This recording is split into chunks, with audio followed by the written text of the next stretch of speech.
Hi, my name is Dan Giles. I'm president of UB's chapter of Young Americans for Liberty. And I'm Jonathan O'Brien, the vice president, here on a student-based effort to help keep Democrats out of your wallet and the Republicans out of your bedroom.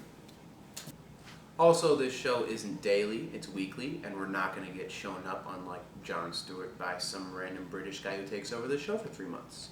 And speaking of the British, our first story is about a nation's movement for independence from Great Britain. This nation wanted some sense of control over their own national resources, didn't want to house some British troops, but more importantly, they wanted a sense of control for the destiny of their own nation.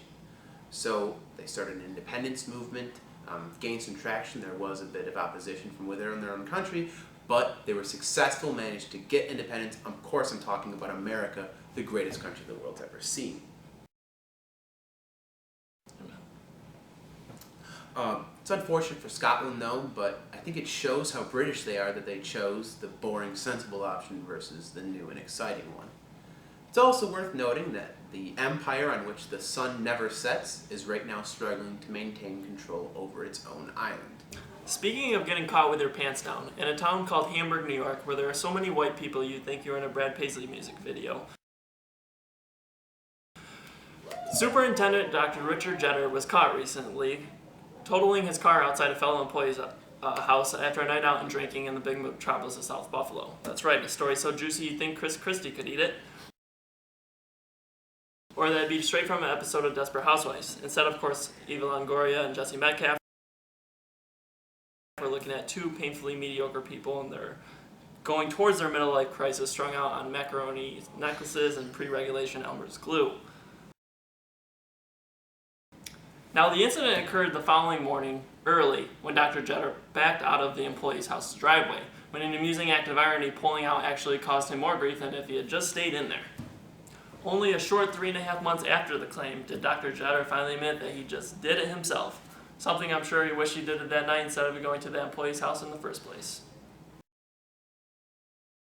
Dr. Richard Jetter even went on as far as to put a note on the windshield depicting someone else that said, "Watch your back, sleazebag."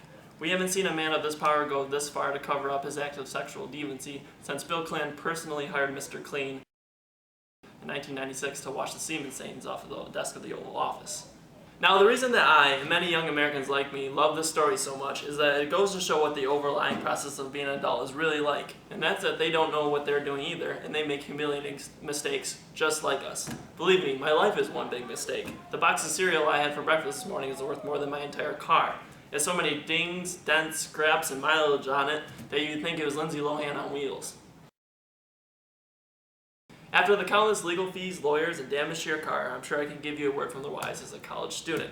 Call mom and dad, pray to an invisible force like a conservative, grovel for money like a Democrat, and I'll see you at the local 7-Eleven as we shop for dinner. Bye, go. On to our final piece of news. The past 2 weeks have been the most shocking, disturbing, and downright ugly in NFL history. That's right. I'm talking about the fact that the Buffalo Bills are 2-0 and sit alone in first place in the AFC East. But also, there have been a lot of scandals in the last 2 weeks. Wes Welker had his performance-enhancing drug issue. Of course, by some miracle in the 11th hour, the NFL changed their performance-enhancing drug policy so he could play. But guys like Ray Rice, Adrian Peterson, Greg Hardy, and Jonathan Dwyer still have a long road in front of them for their domestic abuse charges. Who knew that juicing a guy up, training him how to effectively hit people, and then letting him play a game for millions of dollars might have questionable consequences? Suspensions have been handed down, but many are calling for more action to be taken. Some are even calling for Commissioner Roger Goodell to be recalled or for him to resign. I, for one, don't understand why the NFL is responsible for handing out these punishments and not the U.S. justice system, unless the NFL is planning on seceding from the United States. If you think about it, they're already a tax-free organization, and since they want to hand out their own justice too, secession seems to be the next logical step. Now for your weekly libertarian, non-FDA regulated, salmonella-riddled food for thought.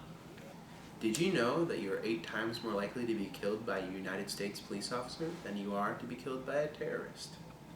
Despite being made up of only 4.3% of the world's total population, the United States holds a quarter of the world's total prison population. Did you know that the United States has a larger defense budget than the next 15 nations?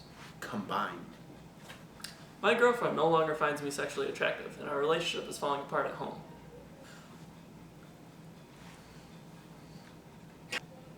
Well, that's all we have for you this week from UB Libertarians. We'd like to give a personal shout out to John Stewart to please sue us. Or at least bring us on your show.